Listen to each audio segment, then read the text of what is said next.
오늘 우리에게 주신 하나님의 말씀은 요한복음 12장입니다.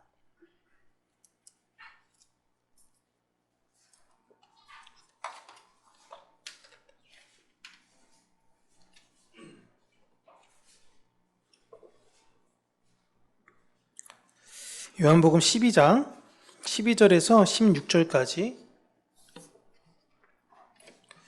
우리 함께 읽도록 하겠습니다.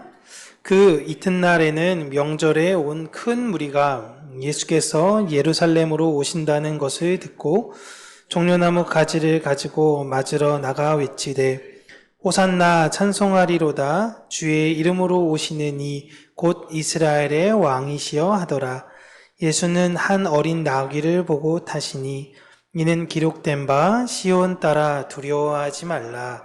보라 너의 왕이 나귀 새끼를 타고 오신다 함과 같더라.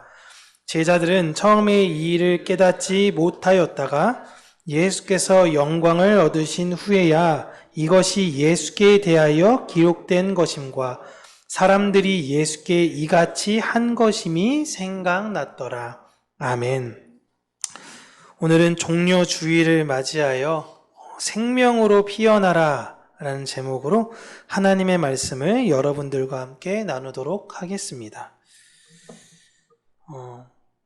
절기를 저희가 맞이해서 참 많은 분들과 절기의 그 의미에 대해서 나누면 참 좋긴 하겠지만 오늘 같은 경우에는 또 저희 유초등부 예배를 드리지를 못했어요. 물론 선생님들이랑 같이 기도하고 마무리를 하긴 했지만 어제부터 나오지 못한다라는 소식과 여러 가지 병원이 있다라는 그 소식으로 인해 우리가 드리지 못한 상황에 제 마음이 어젯밤에 참 많이 무거웠어요. 여러 가지 생각들이 참 중첩되면서 내가 많이 부족하구나. 내가 더 많이 기도를 해야 되는데 내가 더 부족한 것이 아닌가?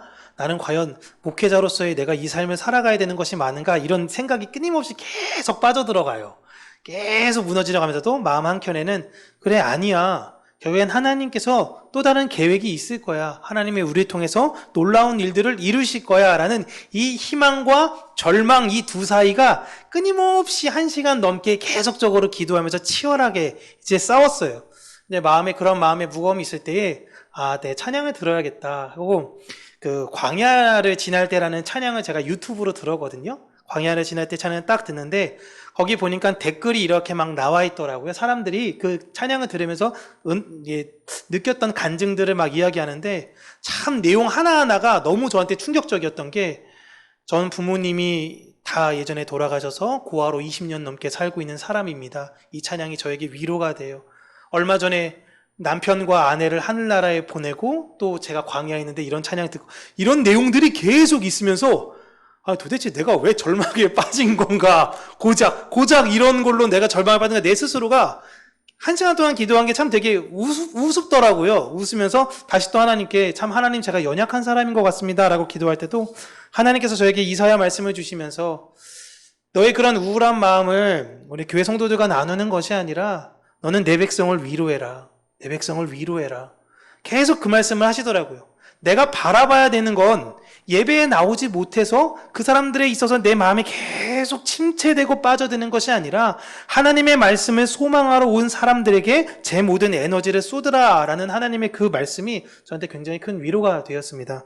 제가 이렇게 연약한 사람이에요. 이런 말씀을 드리는 이유가 그렇기 때문에 우리 성도님들의 열심히 저를 위해서 잊지 말고 기도해 주시는 게 필요하고 빠지지 말아라 이런 것이 아니라 언제나 한 마음과 한 뜻으로 여러분들이 주님을 늘 생각하고 하나님이 여러분을 늘 위로하시길 원한다는 것을 전하고 싶었습니다. 오늘도 그 종려주일 우리가 다시금 생명으로 피어나는 것이 무엇인가 다시금 우리가 되새겨보도록 할게요. 오늘은 예수님께서 십자가를 지시기 전 예루살렘에 입성하실 때에 사람들이 종려나무가지를 흔들며 호산나를 외치는 것을 기념하는 절기인 종려주일입니다. 대략 우리 영화로 보면 다 이렇게 딱 돼 있죠? 아마 저기 보면 굉장히 깔끔한 옷들을 다 입었지만 실제로 당시에 봤을 땐 그냥 다 꾀죄죄한 옷들을 다 입고 꾀죄죄한 얼굴로 예수님을 맞이하고 환영했을 것입니다. 근데 저는 늘 종려주일에 대해서 많이 고민했던 게 예수님의 죽음, 예수님의 부활, 이걸 교회가 기념하는 것은 이해가 됐어요. 그런데 예루살렘에 입성하셔서 이 종려나무가지를 흔드는 것까지 기념해야 하냐라는 거에 대해서는 늘 말씀드리지만 잘 이해가 되지 않았습니다. 그날은 그냥 크게 중요한 날이 아니다라고 생각했거든요. 제가 예전에도 말씀드렸지만 이런 식이면요, 오병이어 주일도 있는 거고요, 그냥 어떤 병자 나음 고침 주일 이런 것도 있는 거예요. 근데 이런 거 없잖아요. 근데 왜 유독 종려 주일만 우리가 절기로 기념하는가라는 것입니다. 여러분, 성탄절 그 앞 주일에도 기념합니까? 성탄절 전일, 전주 이런 거 없잖아요. 그런데 이 절기는, 종려주일은 그냥 부활절 한 주에 앞서서 있기 때문에 우리가 기념하는 것이 아니라, 또 고난주간의 시작이다 아니다 이런 것 때문에 기념하는 것이 아니라, 이날이 새로운 창조의 시작이 날이기 때문에 우리가 기념한다라고 제가 말씀을 드렸어요. 여러분, 하나님께서는 천지를 창조하셨습니다. 며칠 동안 창조하셨죠? 이게 많은 논란이 있긴 하는데 논란이 될 건 없죠. 창조는 정확하게 만드신 건 6일이 처음 듣는 얘기세요? 지금? 아니시잖아요. 6일 동안 지으셨는데 왜 갈등됐던 이유가 이걸 6일로 얘기해야 되나 7일로 얘기해야 되나 고민되는데 7번째 날에부터 안식을 하셨습니다. 8일이 없어요. 7일이 끝입니다. 6일간 만드시고 7일에 완성하시고 안식하시고 그 다음부터는 계속 7일인 거예요. 그 창조의 첫 시작인 날이 바로 종려주일이고 그 창조가 완성된 날이 바로 부활주일입니다. 그래서 부활절날 예수 그리스도와 함께 부활된 모든 성도는 하나님의 나라를 가는 그날까지 어떤 날이냐면 계속 안식일의 삶을 사는 거예요. 누군가 교회에서는 왜 종려주일을 하고 고난주간을 드리며 부활절을 기념하냐라고 했을 때, 종려주일은 하나님의 새로운 창조의 첫날을 의미하고, 고난주간은 하나님이 세상을 지으신 것과 같이 우리를 지으기 위해 여러 가지 환경을 만드신 기간을 의미합니다. 여러분, 사람이 첫째 날 만들어지지 않았습니다. 하나님은 사람을 6째 날 만드셨어요. 첫째 날부터 5째 날, 심지어 사람을 만들기 그 6째 날 마지막 사람을 만들기 전까지 하나님은 사람을 위한 모든 구성품이라고 해도 그렇지만 모든 피조물들을 다 만드셨어요.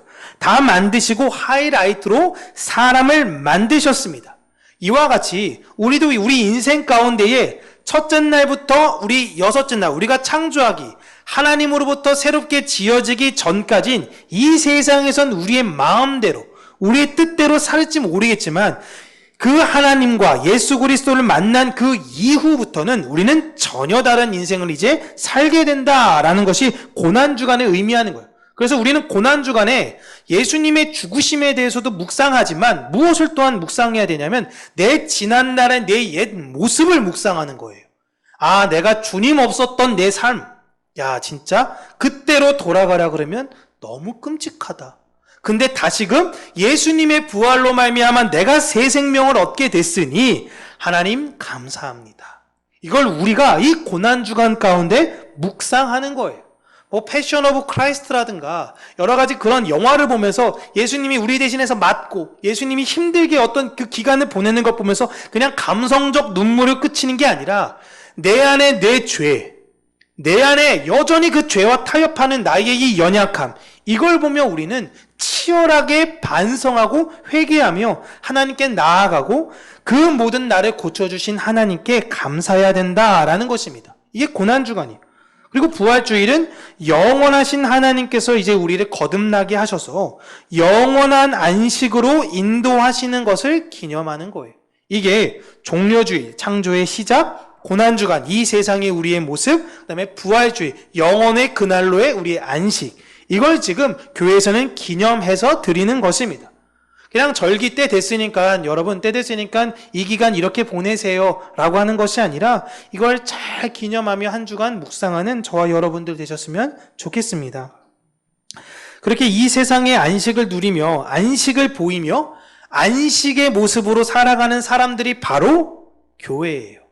우리들입니다. 교회가 이 안식의 삶을 산다라고 했을 때 걱정이 전혀 없는 것이 여러분 아닙니다. 안식 평안과 걱정과 두려움 이런 것들을 여러분 이게 양분돼서 자꾸만 생각되는데 내가 안식의 삶을 산다고 해선 내 마음 가운데 불안이 사라지는 것이 절대 아니에요. 제가 지난주에 교회에 대해서 설명드리면서요. 참된 교회는 어려움이 없는 교회가 아니다라고 말씀드렸습니다. 그 어려움을 극복하는 방법을 아는 교회가 참된 교회예요. 하나님의 백성들은 이 세상에서 걱정 없이 사는 사람들이 아닙니다. 어떻게 해야지 이걸 극복해야 하는지 아는 사람들이에요.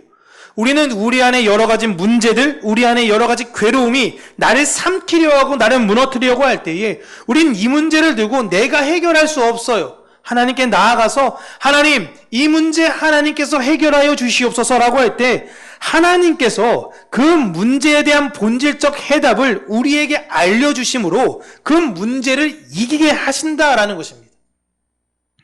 그 절기의 시작, 우리가 여러 가지 두려움과 괴로움 이랬을 때 절기의 시작인 종려주일은 사실상 어떤 의미로 사람들이 이 종려주일을 보냈느냐라고 할 때 전쟁을 승리로 거둔 자들이 돌아올 때 백성들이 그들 앞에 종려나뭇가지를 놓으며 승리자를 환영할 때 쓰인 나뭇가지를 활용한 절기입니다.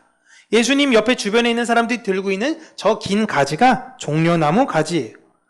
그리고 이 종려나무를 헬라어로 읽을 때는요, 여러분, 포이넥스라고 읽습니다. 포이넥스. 포이넥스라는 의미가 무슨 뜻이냐면, 이 헬라 사람들이 바라보는 종려나무는요, 포이넥스, 불멸이라는 뜻이에요. 죽지 않는다라는 거예요. 여러분, 이 종려나무는요, 우리나라에는 이런 나무가 없으니까, 잘 모르지만, 있지만 일반적이지 않죠. 이 나무는요, 줄기를 딱 베어요. 이게 나무가 있었을 때, 나무가 이렇게 큰 나무도 있지만 그렇게 크지 않은 나무도 있거든요. 줄기를 딱 뱁니다. 근데 베서 이 줄기를 베었으면 얘가 죽어야 되는데, 좀 이따 거기서부터 또 다시 살아난대요. 그리고 이제, 그래? 줄기 정도 베니까 안 돼. 그래서 아예 그루터기만 남기고 싹 다 벤대요. 그루터기만 딱 베는데도 거기서부터 다시 이렇게 해가지고 살아난대요. 심지어 막 산불이 나잖아요? 산불이 나서 다른 나무들은 다 타서 없어요. 그래서 이 종려나무도 다 탔습니다. 분명히 다 탔어요. 다 탔는데 좀 이렇게 끄을림이나 이런 거 다 없애고 나니까 다시 살아나더라는 겁니다. 그래서 이 나무는 안 죽는 나무예요. 그래서 이 나무를 볼 때 헬라 사람들이나 그 주변 사람들은 불멸의 나무라고 불렀어요.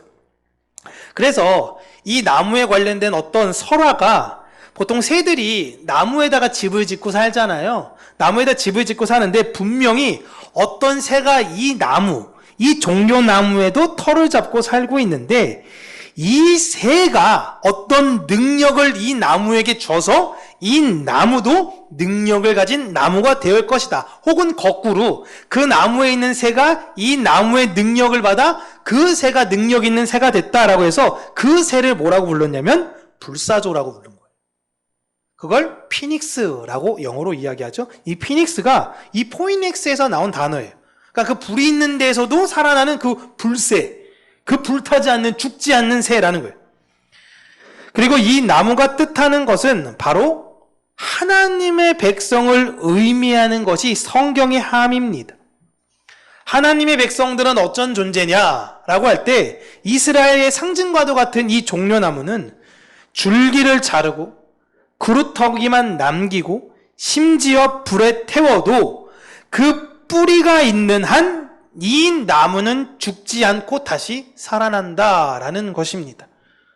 그래서 이 나무를 흔듦으로 예수님의 예루살렘 입성을 환영했어요. 영원히 꺾이지 않는 하나님의 나라, 그 왕국을 만들어 주세요.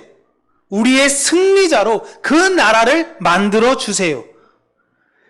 여러분, 교회가 무너지지 않는 이유는요, 교회가 어떤 시스템이 화려하거나 여러 가지 정치적으로 수완이 뛰어나거나 아니면 부유해서가 절대 아닙니다. 교회는 참 배울 만한 가치가 있어. 참 교회는 유능해. 참 교회는 어떤 것이 좋아. 이래서 교회가 무너지지 않은 것이 아니었어요. 물론 과거에는 교회가 사회보다 월등히 뛰어났던 부분들이 있습니다. 제가 청소년기 시절에는요, 남녀 공학은 있을지 모르겠지만 남녀 합반 자체가 없었거든요. 남자 여자는 다 따로 수업을 했었어야 된다. 무조건 따로 수업을 했었어야 돼요. 그런데 유일하게 이성을 만날 수 있는 공간이 어디였냐면 교회였어요. 교회는 문화를 상당히 앞서갔습니다. 그래서 교회 안에 이성적 만남도 많았고, 세상에서는 꿍짝꿍짝 하는 게 그냥 야 이거 무슨 어떤 딴따라들이나 하는 것이야 라고 할 때 교회는 그 문화를 굉장히 존중해 줬어요. 찬양 문화. 교회는 세상보다 훨씬 앞서가서 그 문화를 선도해 갔어요. 그러나 지금은 퇴보하고 있죠. 세상 문화 속 가운데 교회는 사실상 퇴보하고 있고 교회의 문화를 거의 쫓아가지도 못하고 있는 상황에 있습니다. 그냥 교회 간 때 자꾸 문제점을 어디서 찾고 있냐면요, 과거에 우리가 이 세상을 선도했고 시스템적으로 앞서갔기 때문에 우리가 더 시스템을 개발해서 이 세상을 선도하자로 가는 분들이 있어요. 저는 그 방향성이 잘못됐다라고 생각합니다.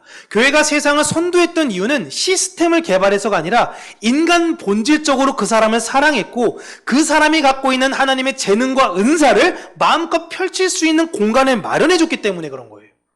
교회는 굉장히 유연했고 열려 있었기 때문에 수많은 젊은이들이 그 안에 세상 정치적으로 얼마나 탄압받았던 시절입니까? 그 마음이 교회 안에서 자유를 느꼈던 거예요.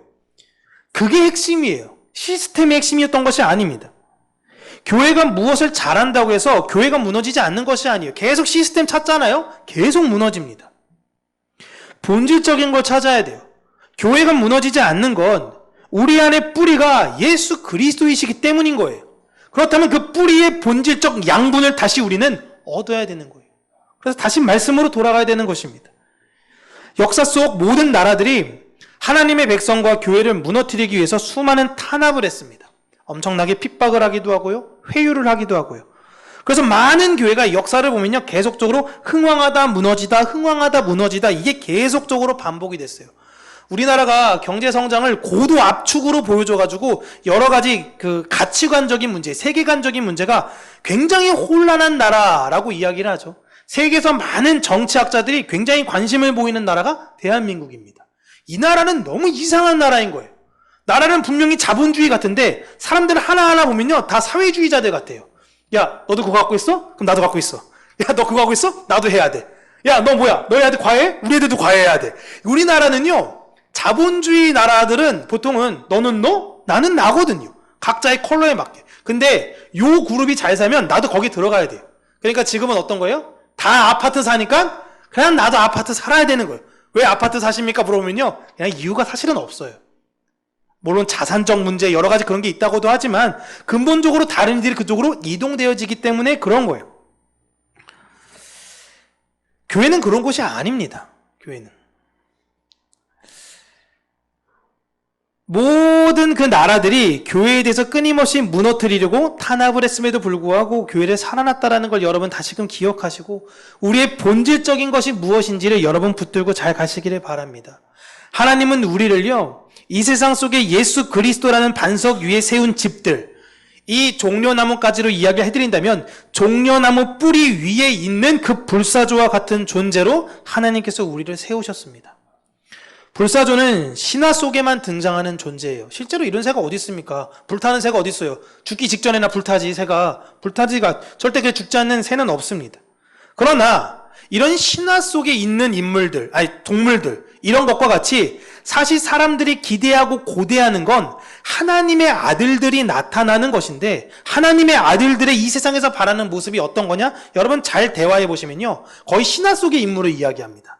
교회 다니는 사람은 어때야 돼? 청렴 결백하고 대쪽 같아서 목에 칼이 들어와도 부인하지 않고 그런 모습들. 그런데 거기에 친절해요. 자신의 모든 걸 다 헌신해요. 근데 마음도 참 유순해. 너무 착해. 여러분 살면서 이런 분 한 분 보셨어요? 야, 이거 예수님보다 더, 예수님은 뭐 채찍 들고 막 성전에서 난동도 피우셨죠. 그리고 막 거친 말도 합니다. 예수님 말씀 가끔 보면요, 여러분, 이런 인격 모독. 예수님 저런 사람들한테 말씀을 어떻게 해야 될까? 야, 돼지한테 진주 주지 마. 야, 이거 너무 인격 모독하는 거 아니에요? 돼지 같은 자들한텐 진주를 줘봤자 다 밟아먹으니까 진주 주지 마. 예수님이 젊은 나이 어떻게 이런 인격 모독을 할 수 있을까? 할 정도로 거친데 사람들이 생각하는 이미지의 크리스찬은요, 굉장히 신화에 있을 법한 그런 존재들이에요. 그런 존재가 없다고 해서 사실상 교회를 탄압하고 잘못됐다라고 주장합니다. 그러나 사실 하나님의 백성들은 그 불사조와 같이 그러한 지향성을 갖고 살아야 해요. 이 세상에서 어디서도 볼 수 없는 사람들인데 그런 사람들이 내가 되어져야 된다라는 것입니다. 환난과 어려움이 닥쳐도 무너지지 않으며 좋은 일이 있을 때는 시기와 질투를 하는 것이 아니에요. 그게 이 세상 사람들의 모습이죠. 조금만 어려우면 무너져요. 조금만 나한테 못해지면 그냥 토라져요.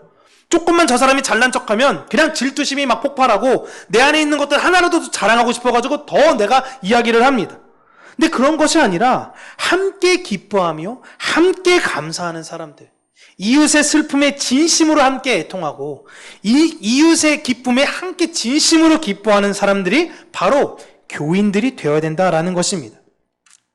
여러분, 마지막 날에 수많은 천군과 천사들이 우리 대장 되신 구주 예수님과 함께 이 세상에서 그 치열한 삶을 살았던, 하나님 참 나는 부족하지만 예수 그리스도를 본받기 위해서 치열하게 살았던 그들을 향해 이 종려나무 가지를 흔들며 새 예루살렘 입성을 환영할 것입니다. 승리는 누군가의 것을 빼앗는 것이 승리다라고 이 세상은 가르쳐요. 어렸을 때부터 우리나라는 이거에 대해서 노출될 수밖에 없죠. 1등을 해야 되는 것이고, 좋은 대학을 가야 되는 것이고, 좋은 직장을 가야 되는 것이고, 좋은 배우자를 만나고, 좋은 집에 살고, 좋은 차를 끌고, 이것이 우리나라에서 볼 때의 승리의 방법이다라고 주장했습니다. 그리고 그 승리의 방법으로 성공하신 기성세대 분들이 많이 있어요. 근데 이 근본적 질문에 지금 젊은 세대들이 다시금 반문하는 거예요. 그게 진짜 승리입니까? 그게 진짜 승리인가요? 그래서 젊은 사람들이 막 그런 얘기도 진짜 농담처럼 하는 거죠. 할머니, 할아버지가 언제 결혼할 거야? 언제 결혼할 거야? 그때 할아버지, 할머니 그 60, 70년간 결혼하셔서 삶이 참 행복하셨어요? 대답 못하는 거예요. 내가 만약에 할머니처럼 인생 산다면 할머니 제 결혼, 할머니 승낙하실 거예요?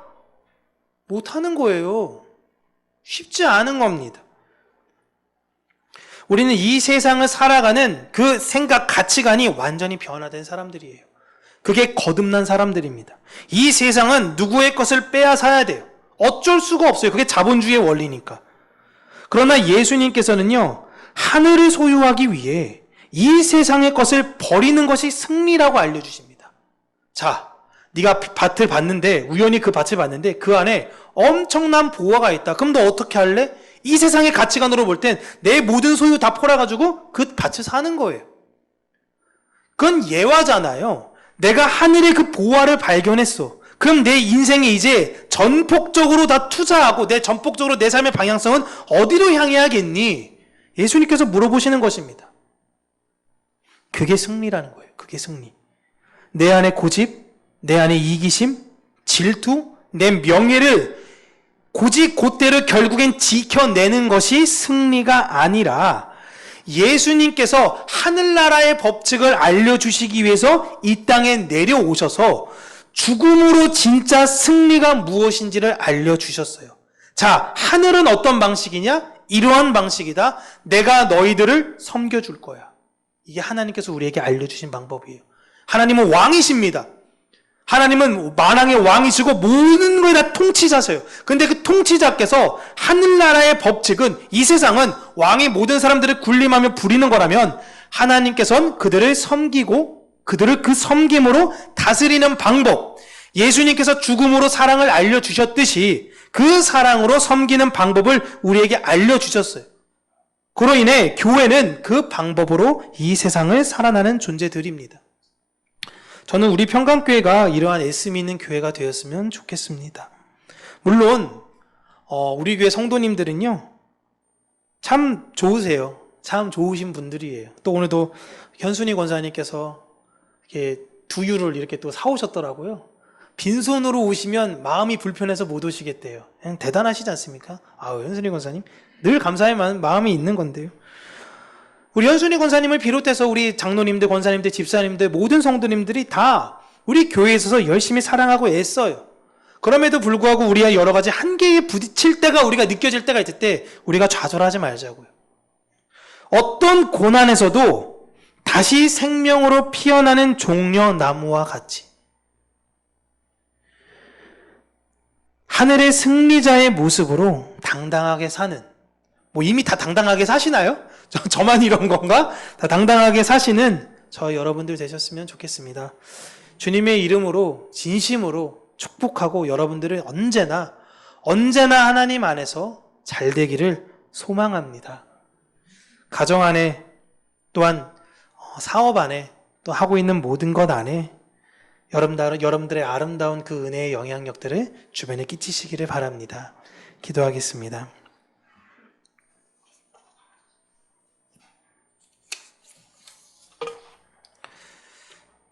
살아계신 하나님, 영원하신 하나님, 그 하나님을 믿고 따르며 신뢰하는 우리 또한 영원한 것을 바라보게 하시고 썩어질 것들에 있어서 내 모든 마음을 빼앗기고 내 모든 관심을 그 안에 두는 것이 아니라 하늘의 소망에 내 마음을 빼앗기며 살아가는 자가 되어지게 하여 주시옵소서. 천국은 침노하는 자의 것이다 라고 말씀하신 그 말씀대로 하나님, 내가 그 천국을 소망하며 천국을 사모하는 자들이 되게 하여 주시옵소서.